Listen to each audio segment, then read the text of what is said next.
അപ്പൊ ഇന്ന് നമ്മൾ അഗ്രികൾച്ചർ എഞ്ചിനീയറിംഗ് എന്ന് പറഞ്ഞൊരു പുതിയ ടോപ്പിക് സ്റ്റാർട്ട് ചെയ്യുവാണ്. അപ്പം ഇന്നൊരു ഇൻട്രൊഡക്ഷൻ സെഷനാണ് നമ്മൾ ഉദ്ദേശിക്കുന്നത്. എന്താണ് അഗ്രികൾച്ചർ എഞ്ചിനീയറിംഗ്? അപ്പൊ അതിന്റെ ഇൻട്രൊഡക്ഷനിൽ നമുക്ക് എന്തൊക്കെ ചോദ്യങ്ങൾ പ്രതീക്ഷിക്കാം? ടില്ലേജ് പോലെയുള്ള ടോപ്പിക്സ് ആണ് നിങ്ങളുടെ സിലബസിൽ പറയുന്നത്. പക്ഷെ എങ്കിൽ പോലും അഗ്രികൾച്ചർ എഞ്ചിനീയറിംഗ് ഒരു സബ് ടോപ്പിക് തന്നെയാണ് സിലബസ് കൊടുത്തിരിക്കുന്നത്. അപ്പൊ അതുകൊണ്ട് നമുക്ക് ജസ്റ്റ് ഇൻട്രൊഡക്ഷൻ പാർട്ട് ഒന്ന് പരിചയപ്പെടാം. എന്താണ് അഗ്രികൾച്ചർ എഞ്ചിനീയറിംഗ് എന്ന് പറഞ്ഞിട്ട് നമുക്ക് തുടങ്ങാം. ഓക്കെ, അപ്പൊ മീനിങ് ആൻഡ് ഡെഫിനിഷൻ പറയാം. അപ്പം അഗ്രികൾച്ചർ എഞ്ചിനീയറിംഗ് ആ ഒരു വേർഡിൽ തന്നെ ഉണ്ട് അല്ലെ. എന്താണ് engineering with respect to agriculture productivity increase ചെയ്യാൻ വേണ്ടിയിട്ട് നമ്മൾ എഞ്ചിനീയറിംഗ് ടെക്നിക്സ് അപ്ലൈ ചെയ്യുന്നതിനെയാണ് നമ്മൾ ആ ഒരു ഫീൽഡിനെയാണ് നമ്മൾ അഗ്രികൾച്ചറൽ എഞ്ചിനീയറിംഗ് എന്ന ടേം കൊണ്ട് ഉദ്ദേശിക്കുന്നത്.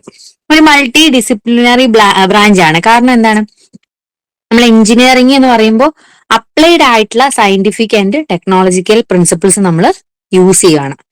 അത് അഗ്രികൾച്ചറൽ ആയതുകൊണ്ടാണ് നമ്മൾ അഗ്രികൾച്ചറൽ എഞ്ചിനീയറിംഗ് എന്ന ഒരു ടേം യൂസ് ചെയ്യുന്നത്. അപ്പോൾ എങ്ങനെയാണ് നമുക്ക് അഗ്രികൾച്ചറൽ എഞ്ചിനീയറിംഗ് ടെക്നിക്സുകൾ അപ്ലൈ ചെയ്യാൻ പറ്റുന്നത്? ഇപ്പൊ നമ്മൾ എഞ്ചിനീയറിംഗ് ആണെങ്കിൽ എഞ്ചിനീയറിംഗ് കൺസെപ്റ്റിനെ നമുക്ക് മെക്കാനിക്കൽ, സിവിൽ, ഇലക്ട്രിക്കൽ, കെമിക്കൽ ഇങ്ങനെ പല കൺസെപ്റ്റുകൾ കമ്പൈൻ ചെയ്തിട്ട്, അല്ലെങ്കിൽ ബയോളജിക്കൽ സയൻസ് കൂടി ഇതിനോട് കമ്പൈൻ ചെയ്തിട്ട് നമുക്ക് അഗ്രികൾച്ചറൽ പ്രൊഡക്ടിവിറ്റി ഇൻക്രീസ് ചെയ്യാനായിട്ട് സാധിക്കും. അത് പല രീതിയിൽ. ഇപ്പം റിസോഴ്സിന്റെ കൺസർവേഷൻ, ഇപ്പം ഇപ്പൊ നമ്മളൊരു വിത്ത് നടുകയാണെങ്കിൽ ആ ഒരു വിത്ത് എത്രത്തോളം ഒരു ഫീൽഡിൽ വേണം, അതൊരു റിസോഴ്സ് ഒപ്റ്റിമൈസേഷൻ ആണ്. നമുക്ക് ഒരു ഫീൽഡിൽ വാരി വലിച്ച് ഉള്ള അത്രയും വിത്തുകൾ നമുക്ക് അവൈലബിൾ അല്ല അല്ലെ. അപ്പൊ ഹൈൽഡിങ് ആയിട്ടുള്ള വെറൈറ്റി ആണെങ്കിൽ വളരെ ലോ ആയിരിക്കും. അപ്പം ആ ഒരു ഒപ്റ്റിമം എമൗണ്ടിൽ ഒരു ഫീൽഡിൽ എത്രത്തോളം ഒപ്റ്റിമം ആയിട്ട് സീഡ് ഉപയോഗിക്കണം. അപ്പൊ അത് റിസോഴ്സ്. ഇപ്പം സീഡ് നമുക്ക് വെറുതെ കിട്ടില്ല, നമ്മൾ പൈസയ്ക്ക് മേടിക്കുന്നതാണ്. അപ്പൊ നമ്മൾ എന്തിനാണ് കൃഷി ചെയ്യുന്നത്? നമ്മുടെ ഫുഡ് പോപ്പുലേഷനെ ഫീഡ് ചെയ്യുന്ന മാത്രമല്ല, ഫാമേഴ്സിന്റെ ലൈവ്ലിഹുഡിനെ ബേസ് ചെയ്തിട്ടാണ് അത് പോകുന്നത്. അപ്പോൾ അവർക്ക് അതിൽ നിന്ന് ഇൻകം കിട്ടണം. ഇൻകം കിട്ടണമെങ്കിൽ നമുക്ക് തോന്നുന്ന പോലെ സീഡ് എവിടെയെങ്കിലും വരട്ടെ എന്ന് പറഞ്ഞിട്ട് കയ്യിലുള്ള സീഡ് മൊത്തം ഫീൽഡിൽ ചെയ്യാനായിട്ട് പറ്റുമോ? സോ ചെയ്യാൻ പറ്റുമോ? ഇല്ല. അപ്പൊ ഒരു ഫീൽഡിൽ എത്രത്തോളം സീഡ് സോ ചെയ്യണം, അവിടുത്തെ ക്ലൈമാറ്റിക് കണ്ടീഷൻ എങ്ങനെയാണ്, സോയിൽ എങ്ങനെയാണ്, സോയിലിന്റെ ടിൽത്ത് എങ്ങനെയാണ്.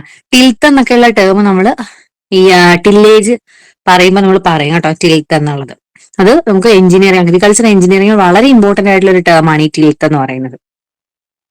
അങ്ങനെ നമുക്ക് അഗ്രികൾച്ചറിൽ ഒരു സസ്റ്റൈനബിലിറ്റി കൊണ്ടുവരാനായിട്ട് സാധിക്കുന്നു. ഇപ്പൊ എഞ്ചിനീയറിംഗ് ടെക്നോളജീസ് യൂസ് ചെയ്യാതെ നമുക്ക് അഗ്രികൾച്ചർ ചെയ്യാൻ പറ്റുമെന്ന് ചോദിച്ചു കഴിഞ്ഞാൽ ചെയ്യാൻ പറ്റും. പക്ഷെ ഈ ഒരു ടെക്നോളജി യൂസ് ചെയ്യുന്നത് കൊണ്ടുള്ള ഉപയോഗം എന്താണ്? നമുക്ക് പ്രോഫിറ്റ് മാക്സിമൈസേഷൻ, അതേപോലെ തന്നെ ഇൻപുട്ട് ഒപ്റ്റിമൈസേഷൻ, ഈ രണ്ട് ടേംസ് അല്ലെ ഈ രണ്ട് കൺസെപ്റ്റ് നമുക്ക് സാറ്റിസ്ഫൈ ചെയ്യാനായിട്ട് സാധിക്കുന്നുണ്ട്. സിമ്പിൾ ടേംസിൽ പറയുകയാണെങ്കിൽ അഗ്രികൾച്ചർ എഞ്ചിനീയറിംഗ് മെയിൻ ആയിട്ട് ഫോക്കസ് ചെയ്യുന്നത് സോയിലിന്റെ എഫിഷ്യന്റ് യൂസ്, അതേപോലെ തന്നെ വാട്ടർ, എനർജി, ബയോളജിക്കൽ റിസോഴ്സിന്റെ ഒക്കെ എഫിഷ്യന്റ് ആയിട്ടുള്ള യൂസ്. അതായത് നമ്മൾ എത്രത്തോളം റിസോഴ്സ് ആണോ എടുക്കുന്നത് അതൊന്നും പാഴായി പോവാതെ അത്രയും റിസോഴ്സസിനെ നമുക്കൊരു ഔട്ട്പുട്ട് ആയിട്ട് മാറ്റിയെടുക്കാനായിട്ട് സാധിക്കണം. ഓക്കെ, അപ്പം അഗ്രികൾച്ചർ പ്രൊഡക്ഷന് വേണ്ടിയിട്ടും പോസ്റ്റ് ഹാർവസ്റ്റ് പ്രോസസ്സിങ്ങിന് വേണ്ടിയിട്ടും റൂറൽ ഡെവലപ്മെന്റിന് വേണ്ടിയിട്ടും എല്ലാം നമുക്ക് എഞ്ചിനീയറിംഗ് അപ്ലൈ ചെയ്യാൻ പറ്റും അഗ്രികൾച്ചറിൽ. Okay, scope of agricultural engineering. നമ്മൾ പറഞ്ഞതിൽ തന്നെ സ്കോപ്പുകളും ഉണ്ട്. അപ്പോൾ നമ്മൾ പല ഡിവിഷൻ ആയിട്ട് പറയുകയാണെങ്കിൽ soil and water conservation engineering നമുക്ക് ഒരു സ്കോപ്പ് ആയിട്ട് പറയാം. ഇപ്പൊ സോയിലിന്റെ ഫെർട്ടിലിറ്റി, എത്രത്തോളം ആ ഒരു സോയിലിൽ നിന്ന് നമുക്ക് പ്ലാന്റ് ചെയ്യാൻ പറ്റില്ല. ഫെർട്ടിലിറ്റി എന്ന് പറഞ്ഞാൽ എന്താണ്? ഒരു പ്ലാന്റ് നമ്മൾ നട്ടാൽ ആ ഒരു സോയിലിന് എത്രത്തോളം ആ പ്ലാന്റിനെ നറിഷ് ചെയ്യാൻ പറ്റും, ഇതാണ് ഫെർട്ടിലിറ്റി. പ്രിവെൻഷൻ ഓഫ് ഇറോഷൻ, ഇപ്പൊ ഇറോഷൻ പ്രിവെന്റ് ചെയ്യാനായിട്ട് നമുക്ക് ധാരാളം എഞ്ചിനീയറിംഗ് ടെക്നോളജീസ് ഉണ്ട്. ജിയോ ടെക്സ്റ്റൈൽസ് എന്നൊക്കെ പറഞ്ഞിട്ട് വളരെ ഫേമസ് ആയിട്ടുള്ള ടെക്നോളജി, അതൊക്കെ എഞ്ചിനീയറിംഗ് വിഭാഗത്തിൽ വരുന്നതാണ്. Rain water harvesting and artificial recharge of ground water, again എന്താണ് നമുക്ക് എഞ്ചിനീയറിംഗിന്റെ ആപ്ലിക്കേഷൻ വരുന്നതാണ് ഈ റെയിൻ വാട്ടർ ഹാർവെസ്റ്റിംഗ്. ഒരു സ്ട്രക്ചർ നമുക്ക് അവിടെ വേണം അല്ലെ. വാട്ടർഷെഡ് മാനേജ്മെന്റ് ആൻഡ് പ്ലാനിങ്, അതും സോയിൽ ആൻഡ് വാട്ടർ കൺസർവേഷൻ എഞ്ചിനീയറിംഗിന്റെ അണ്ടറിൽ വരുന്നതാണ്. ഇനി മറ്റൊരു സ്കോപ്പ് പറയുകയാണെങ്കിൽ ഇറിഗേഷൻ ആൻഡ് ഡ്രെയിനേജ് എഞ്ചിനീയറിംഗ്. സോയിലും വാട്ടറും കഴിഞ്ഞാൽ നെക്സ്റ്റ് ഇമ്പോർട്ടന്റ് അല്ലെങ്കിൽ അതിനോട് കൂടെ നമുക്ക് പറയാൻ പറ്റുന്നതാണ് ഇറിഗേഷൻ എന്ന് പറയുന്നത്. ഇറിഗേഷൻ എന്ന് പറഞ്ഞാൽ എന്താണ്? നമ്മൾ വെള്ളം ചെടികൾക്ക് കൊടുക്കുക. അപ്പൊ വെള്ളം ഇല്ലാതെ ഒരു ചെടിക്ക് വളരാൻ പറ്റുമോ? ഒരിക്കലും ഇല്ല അല്ലെ. വാട്ടർ എന്ന് പറയുന്നത് നമുക്ക് ഫോട്ടോസിന്തസിസിൽ ചെടിക്ക് ഏറ്റവും ആവശ്യമായിട്ടുള്ള ഘടകമാണ് H2O അല്ലെങ്കിൽ വാട്ടർ എന്ന് പറയുന്നത്. അപ്പൊ ഇറിഗേഷൻ എന്ന് പറയുന്നത് നമുക്ക് പല രീതിയിൽ ചെയ്യാം. ഇപ്പൊ നമുക്ക് സർഫസ് ഇറിഗേഷൻ ചെയ്യാം, അല്ലെങ്കിൽ സബ് സർഫസ് ഇറിഗേഷൻ ചെയ്യാം. ഇനി ധാരാളം ടെക്നോളജീസ് ഇപ്പൊ ഉണ്ട്.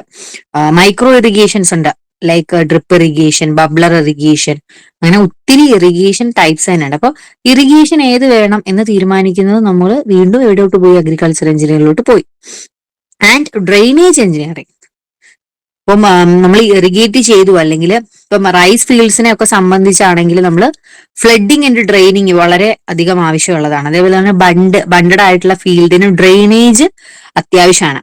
വെള്ളക്കെട്ട് ഒഴിവാക്കുന്ന പരിപാടിയാണ് ഈ ഡ്രെയിനേജ് എന്ന് പറയുന്നത്.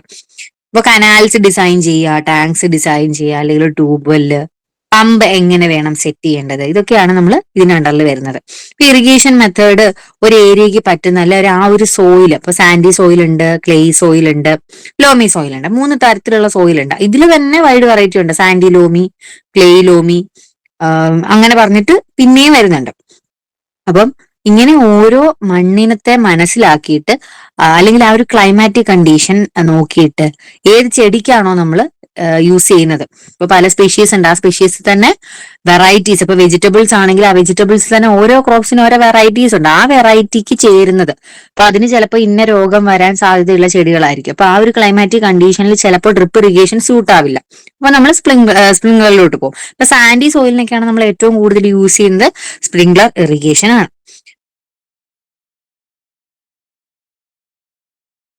ഡെവലപ്മെന്റ് ഓഫ് ഇറിഗേഷൻ മെത്തേഡിൽ നമ്മൾ എവിടെ ഏത് ഇറിഗേഷൻ സിസ്റ്റം എപ്പോൾ എങ്ങനെ യൂസ് ചെയ്യണം എന്നാണ് നമ്മൾ പറയുന്നത്.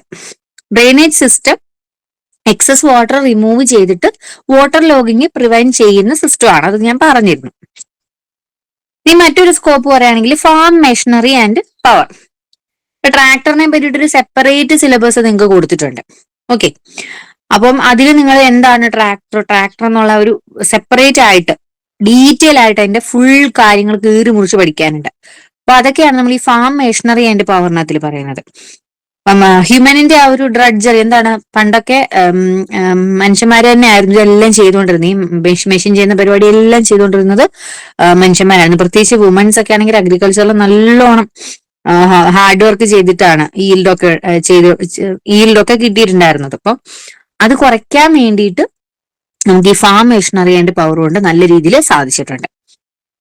പിന്നെ വരുന്ന scope post harvest technology and food processing. അപ്പൊ ഈ ഓരോ സ്കോപ്പിനെ പറ്റിയിട്ട് നിങ്ങളുടെ സിലബസിൽ പഠിക്കാനുണ്ട്. അതായത് storage structure four grains, fruits and vegetables. ഇപ്പൊ സൈലേജ് എന്നൊക്കെ പറയുന്നത് വളരെ ഇമ്പോർട്ടന്റ് ആയിട്ടുള്ള സ്റ്റോറേജ് സ്ട്രക്ചർ ആണ് സൈലേജ്. അപ്പൊ അങ്ങനെ സ്റ്റോറേജ് സ്ട്രക്ചർ ആണെങ്കിൽ നമുക്ക് എഞ്ചിനീയറിംഗ് ആപ്ലിക്കേഷൻ വരുന്നുണ്ട്. ഇപ്പം ഒരു കൃഷി ചെയ്ത് നമുക്ക് കിട്ടുന്ന ആ ഒരു വിളവ് പെരിഷബിൾ ആണ്, അല്ലാത്തതും പെരിഷബിൾ അല്ലാത്ത നോൺ പെരിഷബിൾ ആയിട്ടുള്ളതും. ഇപ്പൊ ഗ്രെയിൻസ് ഒക്കെ ആണെങ്കിൽ നമുക്ക് സ്റ്റോറേജ് വളരെ ഇമ്പോർട്ടന്റ് ആണ് അല്ലെ. അപ്പം സ്റ്റോറേജ് സ്ട്രക്ചറും നമുക്ക് എഗെയിൻ എന്താണ് എഞ്ചിനീയറിംഗ് ഡിപ്പെൻഡൻസി വരുന്നതാണ്. അതേപോലെ പ്രോസസിങ് ടെക്നോളജീസ്. ഇപ്പം പോസ്റ്റ് ഹാർവെസ്റ്റ് നമ്മൾ ഹാർവെസ്റ്റ് ചെയ്തതിന് ശേഷം, അതായത് വിളവെടുത്തതിന് ശേഷം നമുക്ക് അതിനെ പ്രോസസ്സ് ചെയ്ത് സൂക്ഷിക്കാം. ഇപ്പൊ ഫുഡ് പ്രോസസ്സിംഗ് എന്ന് പറയുമ്പോൾ അതിനെ പ്രോസസ്സ് ചെയ്ത് കുറച്ചുകൂടെ നാളെ നമുക്ക് സൂക്ഷിച്ച് വെക്കാനായിട്ടുള്ള ടെക്നോളജീസും എഞ്ചിനീയറിംഗിന്റെ അത്ര നമ്മൾ പറയാറുണ്ട്.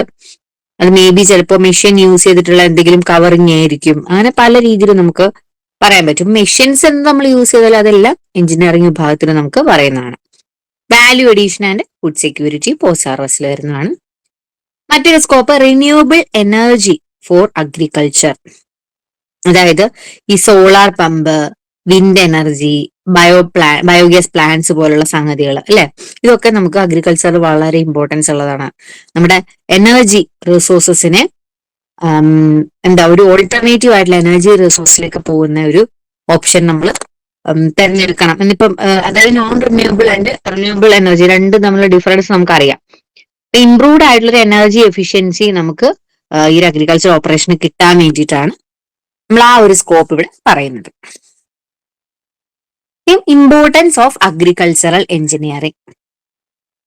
എന്താണ് അഗ്രികൾച്ചർ എഞ്ചിനീയറിംഗിന്റെ ഇമ്പോർട്ടൻസ്? പറയുന്നതെല്ലാം മീനിങ് സെയിം തന്നെയാണ്. നമ്മൾ പല രീതിയിൽ പല പോയിന്റ് ടച്ച് ചെയ്യുന്നു എന്നുള്ളത് മാത്രം. ഇമ്പോർട്ടൻസിൽ നമുക്ക് ഒന്നാമത് പറയുന്നത് എൻഹാൻസിങ് ദ പ്രൊഡക്ടിവിറ്റി. ഈ പറഞ്ഞൊക്കെ കാര്യങ്ങൾ എന്തിനു വേണ്ടിയിട്ടാണ്? കൃഷിയിലെ നമുക്ക് കിട്ടുന്ന ആ ഒരു ഉൽപ്പന്നം വർദ്ധിപ്പിക്കുക, അല്ലെ? പ്രൊഡക്ടിവിറ്റി വർദ്ധിപ്പിക്കുക.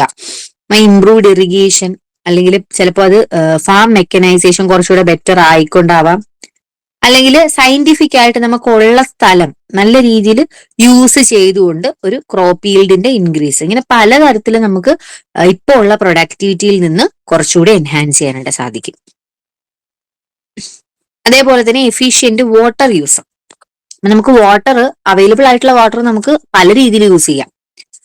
ഇപ്പം നമ്മൾ ബനാനയുടെ കാര്യം പറയുകയാണെങ്കിൽ, ബനാനയ്ക്ക് ഏകദേശം ഒരു 5 ലിറ്റർ വാട്ടർ പെർ ഡേ വേണം എന്നുള്ള ഒരു കണക്കാണ് ബനാനയ്ക്ക് വേണ്ടത്. അപ്പൊ ഈ വാട്ടർ നമുക്ക് പല രീതിയിൽ ചെയ്യാം. സർഫസിൽ ഒഴിച്ചു കൊടുത്തു കഴിഞ്ഞാൽ നമ്മൾ വിചാരിക്കുക നമുക്ക് പെട്ടെന്ന് ജോലി കഴിയും, അല്ലെ? പക്ഷെ ആ വാട്ടർ മുഴുവനും ബനാനയുടെ റൂട്ട് സിസ്റ്റത്തിലോട്ട് എത്തുന്നുണ്ടോ, അല്ലെങ്കിൽ ഉള്ളിലെത്തുന്നുണ്ടോ? അതാണ് നമ്മൾ എഫിഷ്യൻസി എന്ന് പറയുന്നത്. അതായത് ആ ഒരു വാട്ടർ ഫുള്ള് ബനാനയ്ക്ക് യൂസ് ചെയ്യാൻ പറ്റണം, ഒപ്റ്റിമം ആയിട്ട് യൂസ് ചെയ്യാൻ പറ്റണം. അവിടെ വാട്ടർ ഡിസ്ട്രിബ്യൂഷൻ എഫിഷ്യൻസി, അല്ലെ വാട്ടർ യൂസേജ് എഫിഷ്യൻസി, അങ്ങനെ കുറെ ടേംസ് നമുക്ക് വരുന്നുണ്ട്. 4ഓളം ടേംസോടെ വാട്ടർ എഫിഷ്യൻസി വരുന്നുണ്ട്. ഇതൊക്കെ എഞ്ചിനീയറിംഗിന് അഗെയിൻ വരുന്ന കാര്യങ്ങളാണ്. ഏകദേശം 80% ഇന്ത്യയിൽ അവൈലബിൾ ആയിട്ടുള്ള വാട്ടറും അഗ്രികൾച്ചറിന് വേണ്ടിയിട്ടാണ് യൂസ് ചെയ്യുന്നത്. അഗ്രികൾച്ചർ എഞ്ചിനീയറിംഗ് നമ്മൾ ഇറിഗേഷനിൽ യൂസ് ചെയ്യുമ്പോൾ ഈ ഒരു വാട്ടർ യൂസേജ് എഫിഷ്യൻസി പല സിസ്റ്റങ്ങൾ വഴി, അതായത് ഈ പറഞ്ഞ ഡ്രിപ്പ് ഇറിഗേഷൻ സിസ്റ്റം ആയിക്കോട്ടെ, സ്പ്രിംഗ്ലർ ഇറിഗേഷൻ സിസ്റ്റം ആയിക്കോട്ടെ, ഇതിനെയൊക്കെ നമ്മൾ മൈക്രോ ഇറിഗേഷൻ സിസ്റ്റം എന്നാണ് പറയുന്നത്. കാരണം മൈക്രോ ഡ്രോപ്ലെറ്റ്സ് ഓഫ് വാട്ടർ ആയിട്ടാണ് ഇറിഗേഷൻ നടക്കുന്നത് ഇവിടെ. അതുകൊണ്ടാണ് മൈക്രോ ഇറിഗേഷൻ സിസ്റ്റം എന്നൊരു ടേം അവിടെ വന്നത്. മൈക്രോ ഇറിഗേഷനിൽ പറയുന്ന 2 പ്രധാനപ്പെട്ട ഇറിഗേഷൻ സിസ്റ്റങ്ങൾ ഓർത്തു വയ്ക്കുക: drip irrigation and sprinkler irrigation. നിങ്ങൾ ഡയറക്റ്റ് ഉള്ളവരുണ്ടാവും. ഡ്രിപ്പ് ഇറിഗേഷൻ അറിയില്ല, എന്നാലും സ്പ്രിംഗ്ലർ ഉറപ്പായിട്ട് നിങ്ങൾ കണ്ടിട്ടുണ്ടാവും. നമ്മളൊരു ഒരു ചെറിയൊരു സ്റ്റാൻഡ് പോലെ വന്നിട്ട് ഇങ്ങനെ കറങ്ങും, വെള്ളം ഇങ്ങനെ കറങ്ങി, സ്പ്രിംഗ്ലർ പോലെ. നിങ്ങൾ കണ്ടിട്ടുള്ളവർ ഉണ്ടെങ്കിൽ എളുപ്പമായിരിക്കും. ഡ്രിപ്പ് ഇറിഗേഷൻ നമുക്ക് പറഞ്ഞ് മനസ്സിലാക്കാവുന്ന കാര്യങ്ങളൊക്കെ തന്നെ ഉള്ളൂ. കണ്ടിട്ടുള്ളവരുണ്ടെങ്കിൽ പറയാം. Soil and ground water conservation, അത് മറ്റൊരു ഇമ്പോർട്ടൻസ് ആണ്. അപ്പൊ check dams, percolation ponds, bunding, terracing, ഇതേപോലെ കൺട്രോൾ സോയിൽ ഇറോഷന്റെ കൺട്രോള്, ഗ്രൗണ്ട് വാട്ടർ റീചാർജിന്റെ ഇംപ്രൂവ്മെന്റ്, ഇതൊക്കെ സോയിൽ ആൻഡ് ഗ്രൗണ്ട് വാട്ടർ കൺസർവേഷനിൽ നമുക്ക് അപ്ലൈ ചെയ്യാൻ പറ്റുന്നതാണ്. സ്കോപ്പ് തന്നെയാണ് ശരിക്കും ഇമ്പോർട്ടൻസ് ആയിട്ട് നമുക്ക് പറയുന്നത്. രണ്ട് രീതിയിലായിട്ട് പറയുന്നുള്ളതേ ഉള്ളൂ. പോസ്റ്റ് ഹാർവസ്റ്റ് ലോസസ് റെഡ്യൂസ് ചെയ്യാൻ പറ്റും. അതേപോലെ സസ്റ്റൈനബിലിറ്റി, അല്ലെ? നാച്ചുറൽ റിസോഴ്സിനെ കൺസർവ് ചെയ്യാതെ, അതേപോലെ റിന്യൂവബിൾ എനർജിയുടെ ഇന്റഗ്രേഷൻ. അഗ്രികൾച്ചർ എഞ്ചിനീയറിംഗും വാട്ടർ റിസോഴ്സസും രണ്ടും കൂടെ നമ്മൾ ലിങ്ക് ചെയ്തിട്ട് പറയുകയാണെങ്കിൽ നമുക്ക് അതിനെ പല ബ്രാഞ്ചസ് ആയിട്ട് തിരിക്കാം. അതായത് irrigation engineering, ground water development, drainage engineering, water shed management, ഇങ്ങനെ 4ആയിട്ട് പറയാം. ഇറിഗേഷൻ എഞ്ചിനീയറിംഗിലാണെങ്കിൽ ട്രഡീഷണൽ ഇറിഗേഷൻ നമ്മൾ യൂസ് ചെയ്യുന്നത് കനാലും ടാങ്കും വെൽ ഇറിഗേഷനും ഒക്കെ ആയിരുന്നു. പക്ഷെ മോഡേണിലാണെങ്കിലോ, മോഡേൺ ഇറിഗേഷൻ സിസ്റ്റംസ് എന്തൊക്കെയാണ്? സ്പ്രിംഗ്ലർ, ഡ്രിപ്പ് സിസ്റ്റം പോലുള്ള മൈക്രോ ഇറിഗേഷൻ സിസ്റ്റം ആണ്. കുറച്ചുകൂടെ വാട്ടർ യൂസേജ് എഫിഷ്യൻസി നമുക്ക് സാധ്യമാവുന്നുണ്ട്. ഈ ഇറിഗേഷന്റെ ഒരു ഷെഡ്യൂളിംഗ് തന്നെ എത്രത്തോളം പ്രൊഡക്ടിവിറ്റി നമുക്ക് ഇൻക്രീസ് ചെയ്യാമെന്ന് നമുക്ക് ജസ്റ്റ് നമുക്കൊന്ന് മനസ്സിലാക്കാൻ പറ്റും. ഇപ്പൊ പറയുമ്പോ തന്നെ നമുക്ക് ഒരു ചെടിക്ക് വേണ്ട വെള്ളം പല സമയത്ത് മൈക്രോ ഡ്രോപ്ലെറ്റ്സ് ആയിട്ട് കൊടുക്കുന്നതാണോ, ഒറ്റയടിക്ക് കൊടുക്കുന്നതായിരിക്കോ? വേസ്റ്റേജ് എവിടെയാണ് വരിക? ഒറ്റയടിക്ക് കൊടുക്കുമ്പോൾ അതിന് വേണ്ട വെള്ളം അതപ്പോൾ എടുക്കും, ബാക്കി വേസ്റ്റ് ആവും. ഓക്കെ, ഇപ്പം ബാക്കി ചിലപ്പോൾ പെർക്കുലേഷൻ വഴി നഷ്ടപ്പെടും, അങ്ങനെ പോകാനുള്ള സാധ്യതയുണ്ട്. അതേസമയം മൈക്രോ ഡ്രോപ്ലെറ്റ്സ് ആണെങ്കിൽ ചെടിക്ക് ആ വേണ്ട സമയത്ത് എപ്പോഴും ഒരു അവൈലബിൾ വാട്ടർ എപ്പോഴും അത് കാണും പ്ലാന്റ്സിന്, അല്ലെ? അപ്പൊ എപ്പോഴും ഇറിഗേഷൻ എഞ്ചിനീയറിംഗിൽ നമ്മൾ മോഡേൺ ഇറിഗേഷൻ ആണ് ഇപ്പൊ കൂടുതലും സജസ്റ്റ് ചെയ്യുന്നത്. Ground water development, tube wells, dug wells, borewells, ഇതൊക്കെ എന്താണ് ഗ്രൗണ്ട് വാട്ടർ ഡെവലപ്മെന്റിൽ വരുന്നതാണ്. പമ്പ് ഇൻസ്റ്റാളേഷനും കാര്യങ്ങൾ, അതിന്റെ ഡിസൈനും ഒക്കെ നമ്മൾ എന്തിനു വേണ്ടിയിട്ടാണ്? ഗ്രൗണ്ട് വാട്ടർ എഫിഷ്യന്റ് ആയിട്ട് ലിഫ്റ്റ് ചെയ്യാൻ വേണ്ടിയിട്ടുള്ള ടെക്നോളജികളാണ്. അതേപോലെ ആർട്ടിഫിഷ്യൽ ആയിട്ടുള്ള റീചാർജുകൾ, നമ്മൾ ഓവറായിട്ട് ഗ്രൗണ്ട് വാട്ടർ എക്സ്ട്രാക്ഷൻ ചെയ്യുന്ന സമയത്ത് റീചാർജ് ചെയ്യണം. ഗ്രൗണ്ട് വാട്ടർ റീചാർജ്, മണ്ണിൽ നിന്ന് എടുത്ത വെള്ളം അത് തിരിച്ചു കൊടുക്കുന്ന പരിപാടിയാണ് artificial recharge. Drainage engineering, surface and subsurface drainage സിസ്റ്റത്തിന്റെ ഡിസൈനും കാര്യങ്ങളൊക്കെയാണ് ഇവിടെ വരുന്നത്. സലൈനിറ്റി, ആൽക്കലിനിറ്റി പോലെയുള്ള സോയിലിന്റെ പ്രോബ്ലംസിനെ പ്രിവെന്റ് ചെയ്യാൻ വേണ്ടിയിട്ടാണ്. അപ്പൊ അങ്ങനെ അതുവഴി വാട്ടർ ലോഗിങ് പ്രിവെന്റ് ചെയ്യും, അതുപോലെ ക്രോപ്പ് ഡാമേജ് ഒക്കെ പ്രിവെന്റ് ചെയ്യുന്നുണ്ട്. Next watershed management, land, water, vegetation ഇതൊക്കെ മാനേജ് ചെയ്യാൻ വേണ്ടിയിട്ടുള്ള ഒരു ഹോളിസ്റ്റിക് ആയിട്ടുള്ള അപ്രോച്ച് ആണ് നമ്മൾ വാട്ടർഷെഡ് മാനേജ്മെന്റിൽ പറയുന്നത്. അതിൽ കണ്ടർ ബണ്ടിങ് വരാം, അഫോറസ്റ്റേഷന്, പെർക്കുലേഷൻ പോൺസ്, നലാബൺസ്, ഇങ്ങനെ പല ബണ്ടിങ് ടെക്നോളജീസ് വരും. നമുക്ക് വാട്ടർഷെഡ് മാനേജ്മെന്റ് അണ്ടറിലും അഗ്രികൾച്ചർ എഞ്ചിനീയറിംഗിന്റെ ഒരു വാട്ടർ റിസോഴ്സ് ആയിട്ടുള്ള ലിങ്കേജ് ആയിട്ട് പറയാൻ പറ്റും. ഗ്രൗണ്ട് വാട്ടർ റീചാർജ് ടെക്നിക്സ് എന്തൊക്കെയാണെന്നുള്ളത് ഞാൻ ജസ്റ്റ് ഒന്ന് പറഞ്ഞു പോവാം. ഗ്രൗണ്ട് വാട്ടർ റീചാർജ് എന്തായിരുന്നു? നമ്മൾ എടുക്കുന്ന വെള്ളം തിരിച്ചു കൊടുക്കുക. അപ്പൊ അത് ഒന്നാമത്തേത് പെർക്കുലേഷൻ പോൺസ് ആണ്. ഇൻഫിൽട്രേഷൻ എൻഹാൻസ് ചെയ്യാന്നുള്ള ഒരു സംഗതിയാണ് ഈ പെർക്കുലേഷൻ പോൺസ് ചെയ്യുന്നത്. അതേപോലെ ചെക്ക് ഡാംസും നലാബൺസ് ഇതൊക്കെ എന്താണ്? റൺ ഓഫ് കുറയ്ക്കുക. റൺ ഓഫ് എന്ന് പറഞ്ഞാല് വെള്ളം വെള്ളം സോയിലിനെ കൊണ്ട് പോകുന്ന ആ ഒരു സ്പീഡ്, അതിനാണ് റൺ ഓഫ് എന്ന് പറയുന്നത്. അത് കുറച്ചു കഴിഞ്ഞാൽ സോയിൽ ഇറോഷൻ റെഡ്യൂസ് ചെയ്യാൻ പറ്റും. അതേപോലെ അക്വിഫേഴ്സ് റീചാർജ് ചെയ്യുക. അക്വിഫേഴ്സ് എന്ന് പറഞ്ഞു കഴിഞ്ഞാൽ റോക്കുകൾ കാരണം മണ്ണിന്റെ അടിയിൽ ഉണ്ടാവുന്ന ചെറിയ സ്പേസസിനെയാണ് അതുവഴിയാണ് വാട്ടർ പെർക്കുലേറ്റ് ചെയ്ത് പോകുന്നത്.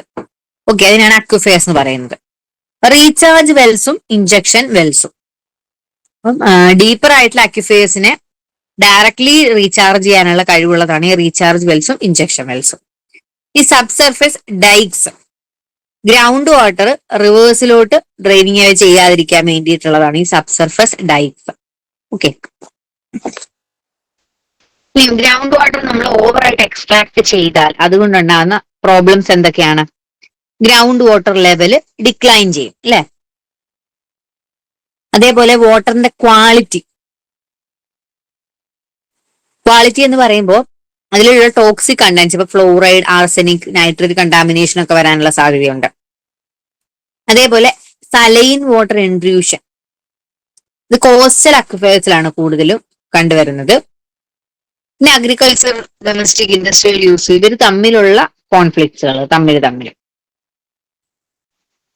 എഞ്ചിനീയറിംഗ് സൊല്യൂഷൻസ്, അതായത് എഞ്ചിനീയറിംഗ് എന്തൊക്കെ സൊല്യൂഷൻസ് നമുക്ക് ഈ ഗ്രൗണ്ട് വാട്ടറിൽ കൊടുക്കാൻ പറ്റും? റെയിൻ വാട്ടർ ഹാർവസ്റ്റിംഗ് സ്ട്രക്ചേഴ്സ് ചെയ്ത് കൊടുക്കാൻ പറ്റും, ആർട്ടിഫിഷ്യൽ റീചാർജ് സിസ്റ്റം ചെയ്യാൻ പറ്റും, ഒരു എഫിഷ്യന്റ് ആയിട്ടുള്ള ഇറിഗേഷൻ സിസ്റ്റം സജസ്റ്റ് ചെയ്യാൻ പറ്റും. അതേപോലെ ഇന്റഗ്രേറ്റഡ് ആയിട്ടുള്ള വാട്ടർഷെഡ് മാനേജ്മെന്റും അല്ലെങ്കിൽ ഡെവലപ്മെന്റും നമുക്ക് ചെയ്യാൻ പറ്റും അഗ്രികൾച്ചർ എഞ്ചിനീയറിംഗ് വഴി. നമ്മൾ കേരളത്തിന്റെ ഒരു കഥ പറയുകയാണെങ്കിൽ കേരളത്തില് വളരെ ഹൈ റെയിൻഫോൾ ആണ്, അല്ലെ? ഏകദേശം 3000 മില്ലിമീറ്റർ ഒരു വർഷം, അത്രയും റെയിന് നമ്മൾ കേരളത്തിൽ നമുക്ക് ലഭ്യമാകുന്നുണ്ട്. പക്ഷേ വാട്ടർ സ്കാർസിറ്റി നമ്മൾ ഏറ്റവും കൂടുതൽ ഫേസ് ചെയ്യുന്നത് സമ്മറിലാണ്. ഇതിന് കാരണം പുവർ ആയിട്ടുള്ള സ്റ്റോറേജും അതേപോലെ ഗ്രൗണ്ട് വാട്ടറിൽ നമ്മൾ ഓവറായിട്ട് ഡിപ്പെൻഡ് ചെയ്യുന്നു. ഈ രണ്ട് കാര്യങ്ങളാണ്. ഈ നമ്മൾ റെയിൻഫോൾ കിട്ടുന്ന സമയത്ത് നമ്മൾ സ്റ്റോർ ചെയ്ത് വെക്കുകയാണെങ്കിൽ എന്താണ്, നമുക്ക് സമ്മറിൽ അത് യൂസ് ചെയ്യാൻ പറ്റും. പക്ഷെ ഓവറായിട്ട് സ്റ്റോറേജ് ചെയ്യാനുള്ള സൗകര്യം നമുക്ക് ഇല്ല. അഗ്രികൾച്ചർ മതിയായ രീതിയിലില്ല കേട്ടോ. അങ്ങനെ അഗ്രികൾച്ചർ ഇൻ കേരള നമ്മൾ പറയുകയാണെങ്കിൽ paddy, coconut, banana, അരക്കനട്ട്, rubber, spices, ഇതെല്ലാം തന്നെ ഈ ക്രോപ്സുകളൊക്കെയാണ് നമ്മൾ കേരളത്തിൽ മെയിൻ ആയിട്ട് കൾട്ടിവേറ്റ് ചെയ്യുന്നത്. ഇതിനെല്ലാം ഒരു പ്രത്യേകത വാട്ടർ ഡിമാൻഡിങ് ആണ്. അതായത് ഈ ചെടികൾക്കെല്ലാം വാട്ടർ ഉണ്ടെങ്കിൽ മാത്രമേ അത് നല്ലൊരു ഈൽഡ് തരത്തുള്ളൂ. കേരളത്തിലെ പ്രധാനപ്പെട്ട പ്രോബ്ലംസ് എന്തൊക്കെയാണെന്ന് വെച്ച് കഴിഞ്ഞാൽ ലാട്രൈറ്റിക് സോയിലാണ് കേരളത്തിലുള്ളത്. ടൈപ്പ് ഓഫ് സോയിൽ കേരളത്തിൽ പല തരത്തിലുള്ള സോയിലുകളുണ്ട്. Alluvial soil, coastal soil, red soil, lateritic soil, black soil, ഇങ്ങനെ അല്ലെ. അപ്പൊ ഈ ലാട്രൈറ്റിക് സോയിലിന്റെ പ്രത്യേകത എന്താണെന്ന് വെച്ച് കഴിഞ്ഞാല് വാട്ടർ റിട്ടൻഷൻ കുറവാണ്.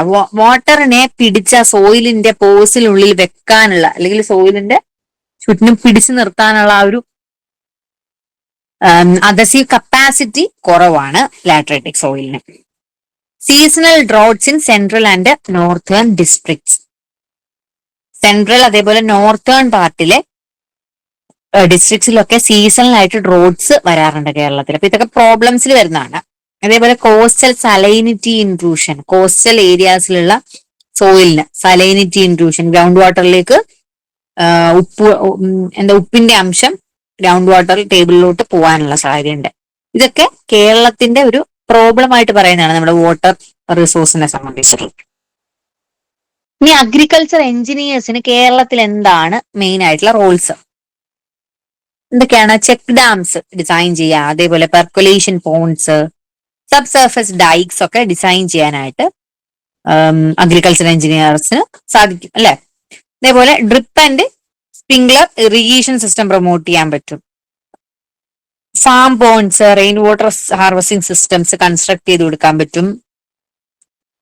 അതേപോലെ വാട്ടർഷെഡ് ബേസ്ഡ് അഗ്രികൾച്ചർ പ്ലാനിങ്ങും ചെയ്യാൻ പറ്റും. Okay. Institutions and government initiatives related to agriculture engineering. അതില് ഐക്കർ ആണ് ഒന്നാമത്തേത്, Indian Council of Agricultural research.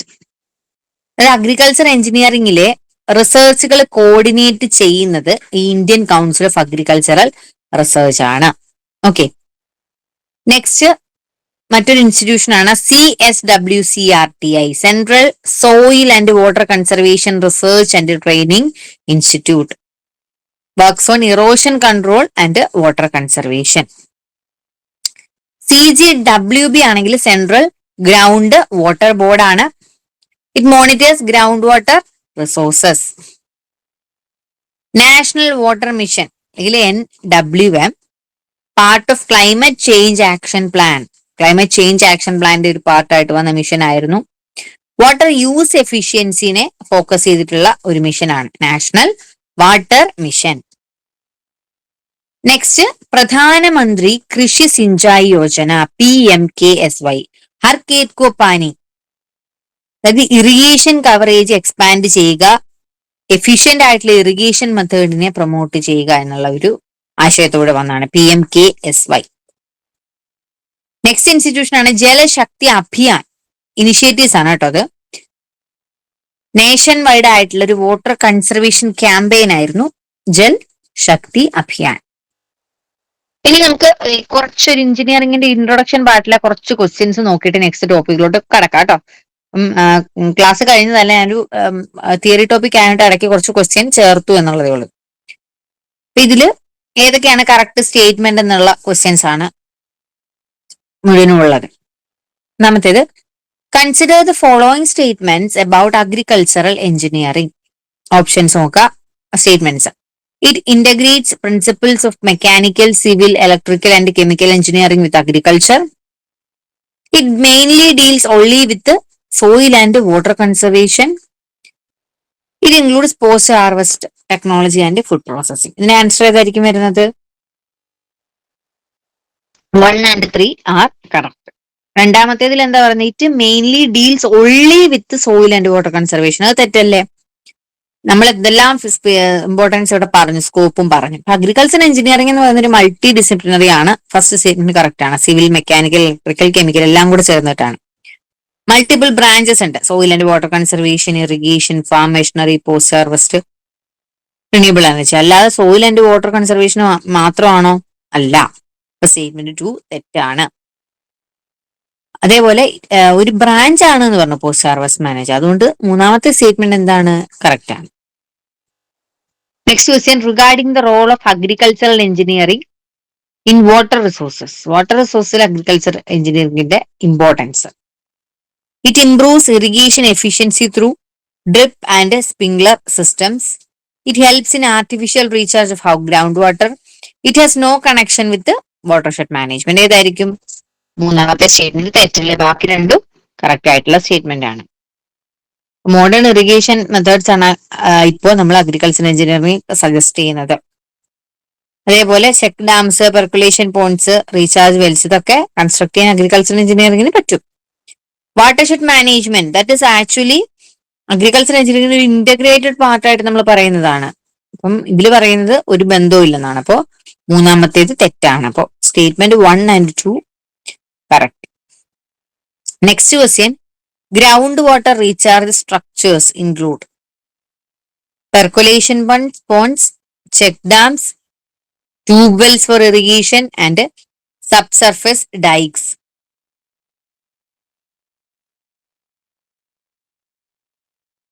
Ground water recharge structures include? Answer statement 1, 2 and 4 ആണ് കേട്ടോ. പെർക്കുലേഷൻ ബണ്ട്സ് വരുന്നുണ്ട്, ചെക്ക് ഡാംസ് വരുന്നുണ്ട്, സബ്സർഫസ് ഡൈക്സും വരുന്നുണ്ട്. പെർക്കുലേഷൻ ബോൺസും check dams and subsurface dikes are recharge structures. Tube wells are extraction structures, not recharge.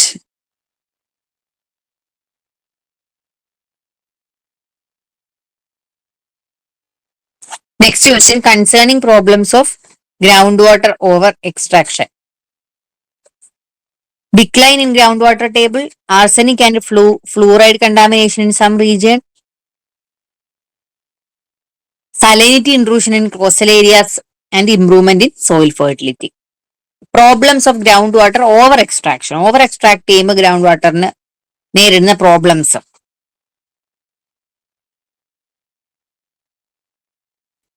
ഏതാണ് answer വരുന്നത്?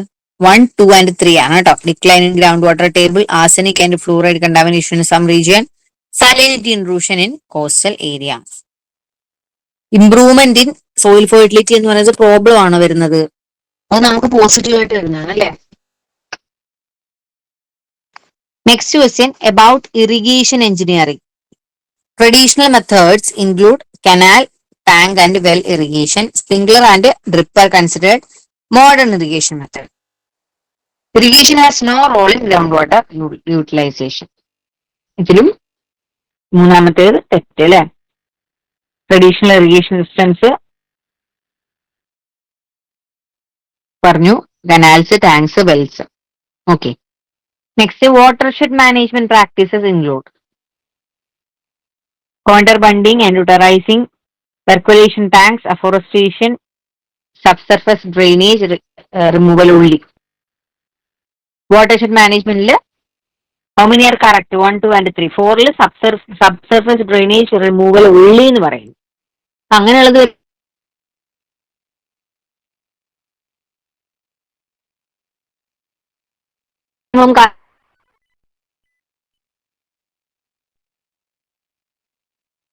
അറിയാം correct.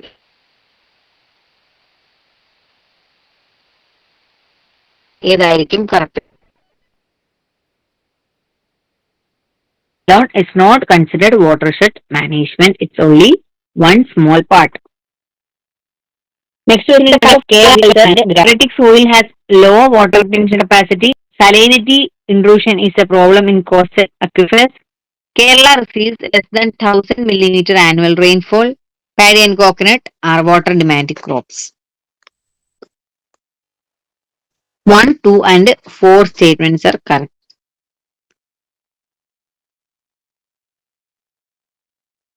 Lateritic soil low retention ആണെന്ന് പറഞ്ഞു, ട്രൂ ആണ്. Salinity intrusion in coastal areas true. Kerala 3000 millimeter rainfall. Paddy and coconut require high water. It is true. Government ഇനിഷ്യേറ്റീവ്സിനെ പറ്റിയിട്ടുള്ള ഒരു question ആണ്. Government initiatives related to agriculture വേഴ്സ് management include PMKSY, that is Har Khet No Pani. Jal Shakti Abhiyan, National Water Mission and Green Revolution Mission.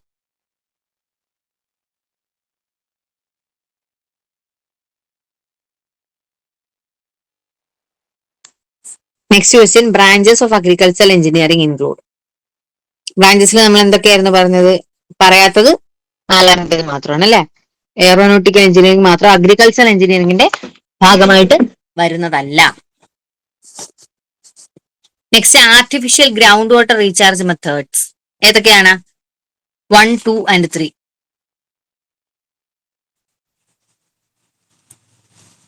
These 1, 2 and 3 injection wells, subsurface dikes and നലാബണ്ടി. Next tillage എന്ന് പറഞ്ഞ topic നമുക്ക് just ഒന്ന് start ചെയ്ത് വെക്കാം. Okay, ടില്ലേജിന്റെ അതിൽ നമ്മൾ കുറച്ച് കാര്യങ്ങൾ, ജനറൽ ആയിട്ടുള്ള കുറെ കാര്യങ്ങളാണ് നമ്മൾ പറയാൻ പോകുന്നത്.